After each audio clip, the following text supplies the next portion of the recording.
नमस्कार, स्वागत आप सभी का britisher fire coaching class Narnaul Haryana. आज किसी कंपनी के अंदर इंटरव्यू था और सभी कैंडिडेट से एक कॉमन क्वेश्चन पूछा गया और क्वेश्चन था दोस्तों कि स्टेबलाइजर कितने प्रकार का होता है। बिल्कुल सिंपल सा क्वेश्चन था, लेकिन किसी भी कैंडिडेट ने उसका आंसर नहीं दिया। तो इसी छोटे से टॉपिक पे आज हमें बात करने वाले। हो सकता है ये क्वेश्चन कभी एग्जाम में भी पूछा जा सकता है या फिर इंटरव्यू के अंदर भी आपसे पूछ सकता है कि स्टेबलाइजर कितने प्रकार का होता है। तो स्टार्ट करते हैं अपने टॉपिक को। बहुत बार आपने सुना भी होगा स्टेबलाइजर के बारे में। स्टेबलाइजर कितने प्रकार का होता है?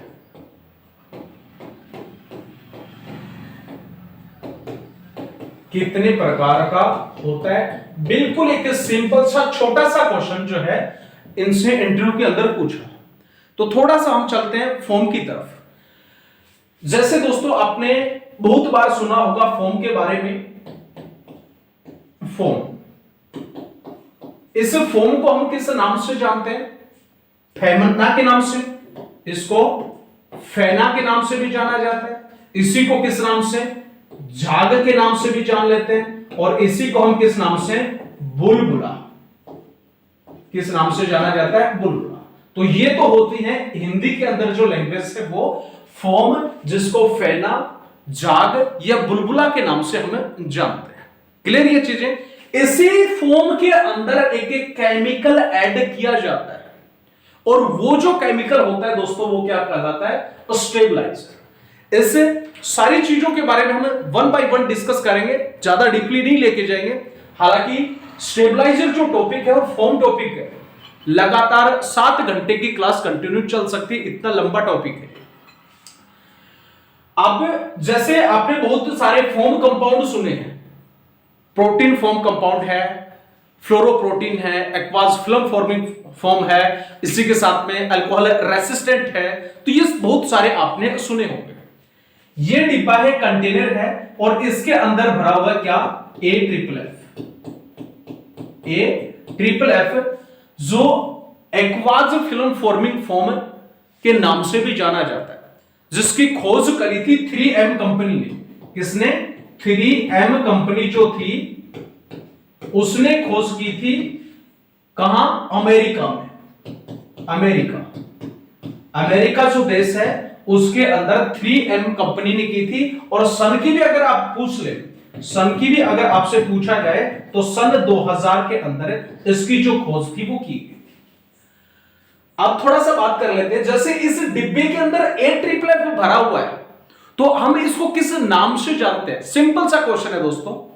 इसके अंदर A ट्रिपल F भरा हुआ है तो हम इसको किस नाम से जानेंगे? तो अगर इस नाम की बात कर रहे हैं तो किस नाम से जाना जाएगा? यह जाना जाएगा मेरे दोस्त फॉर्म कंपाउंड। फॉर्म कंपाउंड किस नाम से? जब तक डिब्बे के अंदर भरा हुआ है, बाकायदा हेडलाइन डाल करके लिख देंगे, जब तक किसके अंदर भरा हुआ है? डिब्बे में भरा हुआ है।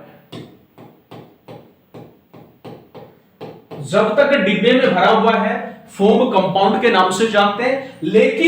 लेकिन इसी फॉर्म कंपाउंड के अंदर क्या चीजें?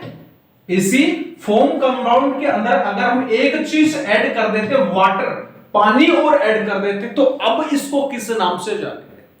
हम ना तो इसको फॉर्म के नाम से जानेंगे, ना ही फॉर्म कंपाउंड के नाम से जानेंगे। अब इसको किस नाम से जानेंगे? Form solution. फॉर्म सॉल्यूशन किस नाम से जाना जाएगा दोस्तों? Form solution. जब हम किसके अंदर? फॉर्म जो कंपाउंड है, जब फॉर्म कंपाउंड के अंदर क्या मिक्स कर दिया हमने? पानी। तो जो ही पानी ऐड किया तो तुरंत उसका नाम भी चेंज हो गया और नाम क्या कहलाया? Form solution. लेकिन जब इसके अंदर पानी मिलाने के बाद हमने किसके ऊपर? आग के ऊपर डाल दिया। ये इमेज जो देख पा रहे हैं यहां से, ये आग के ऊपर डाल रहा है, तो अब इसको किस नाम से जानेंगे? अब इसको जानेंगे फिनिश फॉर्म के नाम से। किस नाम से? फिनिश फॉर्म के नाम से। ये छोटी छोटी जो चीजें हैं, हालांकि शायद ही कोई टीचर बता सके, और जहां तक मुझे आइडिया शायद ही किसी को पता भी हो। हालांकि पूरी कंप्लीट राजस्थान फायरमैन भर्ती भी हो चुकी है, शायद ही किसी ने बताया होगा। फोम कंपाउंड जब तक डिब्बे में भरा हुआ है तब, फोम सॉल्यूशन जब कंपाउंड के अंदर पानी मिला दिया फोम सॉल्यूशन कहलाया, और इसको पानी को और फोम कंपाउंड का सॉल्यूशन जो झाग जो तैयार होता है उसको जब आग के ऊपर डाला तो क्या कहलाया, फिनिश फोम के नाम से जानते हैं। अब इसी फोम के अंदर, किसमें, ये जो फोम वाला जो टॉपिक था अपना, इसी फोम के अंदर जब भी इसको तैयार करते हैं तो बहुत सारी जो चीजें हैं वो ऐड की जाती हैं, बहुत सारी चीजें ऐड की जाती हैं, उन्हीं के बारे में हम बात कर लेते हैं। और उसी में टॉपिक आ जाता है अपना कौन सा, स्टेबलाइजर। सबसे पहले इसमें कौन कौन सी प्रेजर्वेटिव, कौन सी चीज ऐड करते हैं, प्रेशर जो वेटिव होता है उसको ऐड किया जाता है जब भी फोम को तैयार करते हैं उस दौरान। दूसरा iron salt, iron salt, iron salt. उसके बाद में अगर बात कर लें, उसके बाद आता है अपने पास में फ्रीजिंग एजेंट, एंटी, 3 नंबर पे एंटी फ्रीजिंग एजेंट, ठीक है। उसके बाद में कौन सा आ जाता है, एंटी फ्रीजिंग एजेंट आता है। और नेक्स्ट जो 4 नंबर के ऊपर आता है मेरे दोस्त, वो आ जाता है अपना कौन सा, स्टेबलाइजर। 4 नंबर के ऊपर जो मिलता है इसके अंदर, वो क्या मिलता है, स्टेबलाइजर, स्टेबलाइजर, ठीक है। ये चीजें जो है मिलकर के किसका निर्माण करती हैं, एक फोम का, एक फोम कंपाउंड का निर्माण करती है। समझना एक एक चीज को, प्रेजर्वेटिव जो है वो क्या काम करता है, यहां पे नोट लगा करके लिख लेना। प्रेजर्वेटिव जो होता है फोम कंपाउंड में क्या करता है, बैक्टीरिया जो होते हैं उनको बनने से रोकता है। क्या करता है, सिंपल सी छोटी सी लैंग्वेज में लिख लेते हैं, बैक्टीरिया, जितने भी जो बैक्टीरिया जो बनते हैं उनको बनने से और रोकने का जो कार्य है वो कौन करता है, वो काम करता है ऐसे अपना preservative. Iron salt, iron salt इस फोम के अंदर क्या करता है, आग पर, आग के ऊपर जो झाग होते हैं वो आग का प्रतिरोध कर सके, आग झाग होते हैं वो आग का क्या कर सके, प्रतिरोध कर सके। तो इसलिए हम क्या मिलाते हैं उसके अंदर, आयरन जो साल्ट होता है वो मिलाया जाता है। क्लियर दोनों चीजें। तीसरा अगर हम बात कर लें, एंटी फ्रीजिंग जो एजेंट है वो क्यों मिलाया जाता है, बहुत बार आपने सुना होगा AFFF, एक्वाज फिल्म फॉर्मिंग फोम जो होता है उसकी लाइफ कितनी साल की होती है, लाइफ होती है मेरे दोस्त 10 साल की। 10 साल तक कंटिन्यू ये चल सकता है, खराब नहीं होता। और ये खराब ना होने का कारण क्या है, एंटी फ्रीजिंग एजेंट, यानी कि इसके अंदर एक एंटी फ्रीजिंग एजेंट डाला जाता है जो कि इसको जमने से रोकने का काम करता है। क्लियर है सारी चीजें, जो क्या करता है, फोम को जमने से रोकता है। फोम जो कंपाउंड होता है उसको क्या करते हैं, जमने से रोकता है।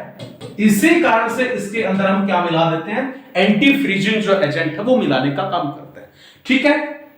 अब बात कर लेते हैं अपना जो टॉपिक आ रहा है, स्टेबलाइजर। स्टेबलाइजर जो है वो क्यों डाला जाता है, लगभग सभी को पता होगा। बिजली का एक स्टेबलाइजर देखा होगा सबने, वो क्या काम करता है, बिजली जो होती है उसको एक जगह के पे ऊपर फिक्स करने का काम करता है। सेम उसी तरीके से तो ये भी क्या करता है, स्थिर करता है। आग के ऊपर जो झाग जो होते हैं उसके अंदर जो ही हमने स्टेबलाइजर डाला तो वो क्या कर लेता है, आग के अंदर जो लड़ने की जो क्षमता होती है झाग में वो बढ़ जाती है, झाग गाढ़ा हो जाता है। और इस कारण से अच्छी आग के अंदर प्रतिरोध क्षमता होती है, किसमें, झाग के अंदर। और इसी कारण से आपको ढक्कर को बुझाने का काम कर लेता है हमारा झाग, जो फोम होता है जिसको फेना के नाम से या बुलबुला के नाम से जाना जाता है वो। और इसी कारण से क्या डालते हैं हम, स्टेबलाइजर जो है वो इसके अंदर डाला जाता है ताकि फोम जो है वो गाढ़ा रहे, स्थिर बनाए रखें और आग में जो प्रतिरोध है वो क्षमता उसमें बढ़ी रहे। ठीक है, तो ये जो चीजें थी वो हम किसके अंदर डाल रहे हैं, फोम जो कंपाउंड अपना तैयार होता है उसके अंदर।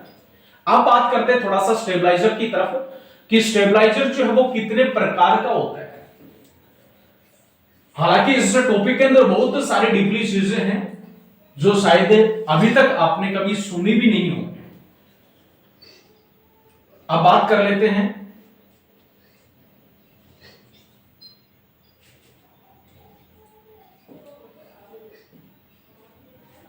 इसके प्रकार, स्टेबलाइजर के जो प्रकार है वो कितने होते हैं। तो स्टेबलाइजर के प्रकार की अगर हम बात करें, सबसे पहले आ जाता है लिकोरिस, लिकोरिस। दूसरा जो आता है साइनोकाइन, ठीक है। उसके बाद में Turkey red oil, Turkey red oil, ठीक है। ये जो प्रकार है वो किसके आ जाते हैं, स्टेबलाइजर के जो प्रकार है, ठीक है। कौन कौन सा, लिकोरिस, साइनोकाइन, टर्की रेड ऑयल, ये सभी जो प्रकार है वो किसके से आ जाते हैं, वो ये प्रकार आ जाते हैं दोस्तों स्टेबलाइजर के, 1, 2 और 3, ठीक है। लिकोराइस, साइनोकाइन, टर्की रेड ऑयल, ये जो चीजें हैं वो स्टेबलाइजर के प्रकार होते हैं, ठीक। ये टॉपिक था स्टेबलाइजर के ऊपर। वीडियो अच्छी लगी तो लाइक करें, शेयर करें ज्यादा से ज्यादा, ताकि आपका किसी भी प्रकार का कोई भी क्वेश्चन आपसे ना छूटे। इसी प्रकार की इंटरेस्टिंग क्लास आप सभी के लिए आती रहेगी। तब तक जय हिंद, जय भारत।